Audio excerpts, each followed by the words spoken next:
On November 15, 1966, two young couples in Point Pleasant, West Virginia, encountered something that would change their lives forever. While driving near an abandoned TNT plant late at night, they saw something that, to this day, defies explanation.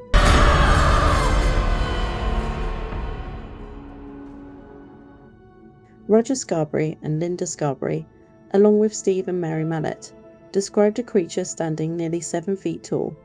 It had the body of a man, but that's where any resemblance to humanity ended. Its most striking feature, two enormous red eyes, like bicycle reflectors, that seemed to glow from within. But what happened next would haunt these 4 people for the rest of their lives. As they attempted to flee in their car, the creature spread massive wings, spanning 10 feet or more, and took to the air. It pursued their vehicle at speeds exceeding 100 miles per hour.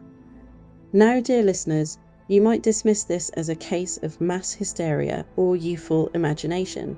However, after spending months investigating this case, I've uncovered something far more sinister. In the days following the initial sighting, the local newspaper, the Point Pleasant Register, was flooded with similar reports.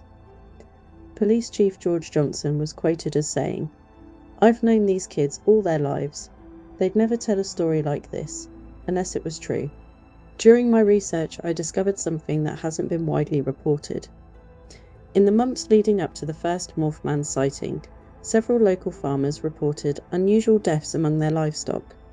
The animals were found with precise circular incisions, completely drained of blood, with no signs of struggle. But here's where our story takes an even darker turn. The sightings weren't isolated to just Point Pleasant. I've uncovered police reports from 5 neighbouring counties describing similar creatures. Most disturbing were the patterns that emerged. The entity was often seen near bodies of water, and its appearances frequently preceded tragic events. While examining the original witness statements, I found something chilling. Many observers reported experiencing the same symptoms after their encounters: acute eye irritation, radio interference, and most notably, what they described as prophetic nightmares. Mary Mallett, one of the original witnesses, wrote in her diary, "The dreams won't stop. I see water, so much water. I see people screaming, metal twisting. Something terrible is coming to Point Pleasant." Over the next 13 months, more than 100 people reported encounters with the creature. Journalists dubbed it the Mothman, but the local Native American tribes had a different name for it: Waupee, or White Hawk of the Mist. Their legends spoke of a creature that appeared to warn of impending disaster. On December 15, 1967, exactly 13 months after the first sighting, tragedy struck Point Pleasant. The Silver Bridge, spanning the Ohio River, collapsed during rush hour traffic. 46 people lost their lives in the icy waters below. Here's what makes this particularly unsettling.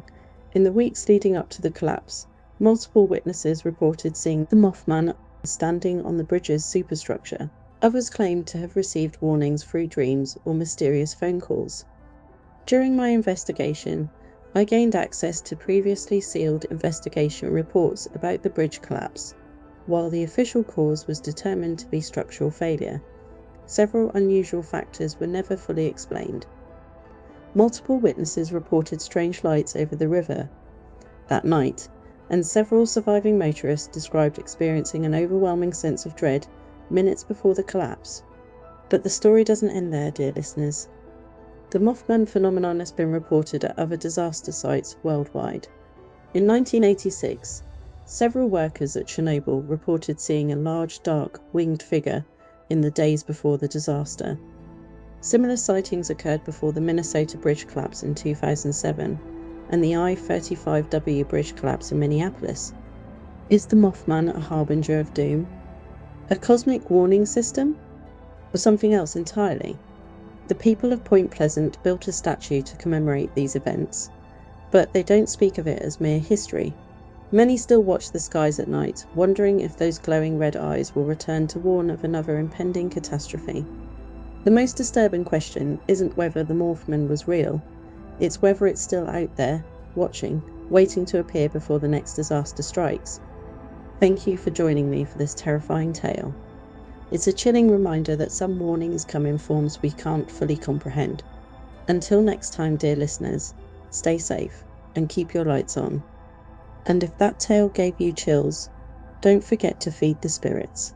Hit that like button, subscribe so you never miss a haunting, and share this story with your bravest friends, the ones who don't mind a ghost or two, whispering their name at night. Your support helps keep the veil thin and the stories flowing. Until next time, stay spooky, stay curious, and whatever you do, Don't look behind you.